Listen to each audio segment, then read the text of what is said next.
Haleluya, salam dalam kasih Tuhan Yesus Kristus. Saat ini kembali lagi bersama Yesus Kuatku. Sebentar kita akan mendengarkan kebenaran firman Tuhan. Mari sebelumnya kita sama-sama berdoa. Kita berdoa. Haleluya, haleluya Tuhan. Kami bersyukur kalau kesempatan ini lagi Tuhan, kami boleh mendengarkan kebenaran dari firman Tuhan. Biarlah Tuhan yang menolong setiap kami untuk kami dapat mengerti lagi firman Tuhan yang akan kami dengar nanti Tuhan. Untuk menjadi bekal kami Tuhan. Sepanjang hari ini Tuhan, bahkan seterusnya dalam kehidupan kami, ada firman yang kami dengar menjadi kekuatan bagi kehidupan kami. Terima kasih Bapa yang baik, kami serahkan pembacaan firman Tuhan, renungan pada hari ini Tuhan, ke dalam tangan-Mu. Hanya di dalam nama Tuhan Yesus Kristus kami berdoa. Haleluya, amin. Puji Tuhan. Saat ini judul yang diberikan pada kita adalah hidup dalam kesucian. Ayatnya di dalam 1 Korintus pasal 6 ayat 18. Jauhkanlah dirimu dari percabulan. Setiap dosa lain yang dilakukan manusia terjadi di luar dirinya. Tetapi orang yang melakukan percabulan berdosa terhadap dirinya sendiri. Di dalam pasal 5, Rasul Paulus telah mengurus kasus mengenai perzinahan yang terjadi di dalam jemaat Korintus saat itu. Dan saat ini di dalam pasal 6 ini, kembali Rasul Paulus menekankan kepada anggota jemaat di Korintus tentang pentingnya untuk mereka menjaga kekudusan dan menjauhkan diri mereka, menghindarkan diri mereka dari perzinahan. Di dalam 1 Korintus 1 ayat yang kedua di situ katakan kepada jemaat Allah yang di Korintus, yaitu mereka yang dikuduskan dalam Kristus Yesus dan yang dipanggil menjadi kudus dengan semua orang di segala tempat yang berseru kepada nama Tuhan kita Yesus Kristus, yaitu Tuhan mereka dan Tuhan kita. Di sini Rasul Paulus menekankan kembali, mengingat bahwa kehidupan di Korintus saat itu suatu hal yang sangat mengkhawatirkan. Jangan sampai kehidupan jemaat Korintus yang sebagai pengikut Kristus itu rusak dengan pergaulan yang ada saat itu. Tetapi kalau kita lihat di dalam pasal 5 ayat yang pertama, di sini justru yang terjadi adalah suatu hal yang sangat-sangat mengerikan. Di situ dikatakan ada kata percabulan yang begitu rupa seperti yang tidak terdapat sekalipun di antara bangsa yang tidak mengenal Allah. Justru yang terjadi pada jemaat yang di Korintus yang waktu itu sudah diurus kasusnya pada Rasul Paulus. Di situ dikatakan bahwa justru mereka jemaat yang di Korintus melakukan sesuatu hal yang tidak terdapat sekalipun di antara bangsa-bangsa yang tidak mengenal Allah. Yaitu bahwa ada orang yang hidup dengan istri ayahnya. Nah, kasus seperti ini mungkin hari-hari ini suatu kasus yang biasa. Kalau kita sering mendengar di berita-berita mungkin. Ini adalah suatu kasus yang semakin hari semakin meningkat. Tetapi saat itu seharusnya jemaat Korintus menjadi contoh yang baik sebagai pengikut Kristus. Justru mereka malah menjadi contoh yang buruk bagi orang-orang yang ada di Korintus saat itu.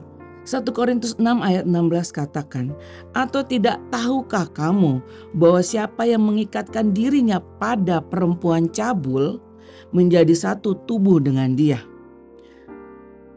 Sebab demikian kata Nas, keduanya akan menjadi satu daging. Di sini kita lihat bahwa seorang pria dan wanita yang bersetubuh disebut satu daging. Itu sebabnya hal ini seringkali dihubungkan dengan hubungan suami istri. Kita bisa lihat mungkin dalam Kejadian pasal 2 atau Matius pasal 19. Semuanya mengenai hal di dalam pernikahan. Dan orang yang bersetubuh dengan perempuan cabul menjadi satu daging dengan perempuan cabul tersebut. Saat ini Tuhan tidak akan membiarkan tubuhnya menjadi najis akibat pengikut-pengikut Kristus yang berbuat cabul saat itu. Dan orang-orang yang lahir baru yang menjadi anggota tubuh Kristus tidak dibenarkan menajiskan dirinya dengan perempuan cabul dan suatu hal yang mengenai dengan perzinahan. Dalam Efesus 5 ayat 3 di sini juga dikatakan, disebut saja pun jangan sesuatu hal yang seperti ini. Disebutkan pun jangan, apalagi dilakukan. Itu sebabnya Rasul Paulus mengingatkan lagi bahwa percabulan menjauhkan diri kita dari Tuhan. 1 Korintus 6 ayat 19 katakan, atau tidak tahukah kamu bahwa tubuhmu adalah bait Roh Kudus yang diam di dalam kamu, Roh Kudus yang kamu peroleh dari Allah, dan bahwa kamu bukan milik kamu sendiri. Kita lihat di sini bahwa tubuh kita adalah bait Allah, bait Roh Kudus. Tubuh kita bukan milik kita sendiri.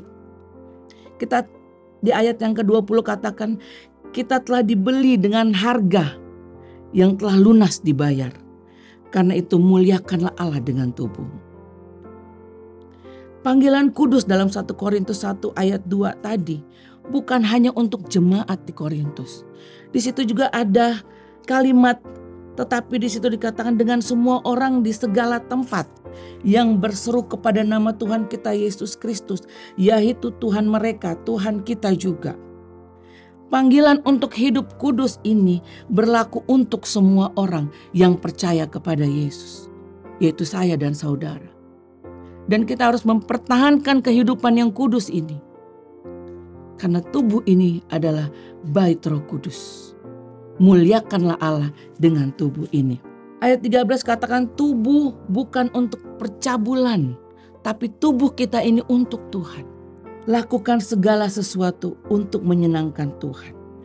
Baiklah setiap kita menjadi teladan dari perkataan kita, tingkah laku kita, kesucian kita, kekudusan kita, kesetiaan kita. Ibrani 12 ayat 14 katakan, berusahalah hidup damai dengan semua orang dan kejarlah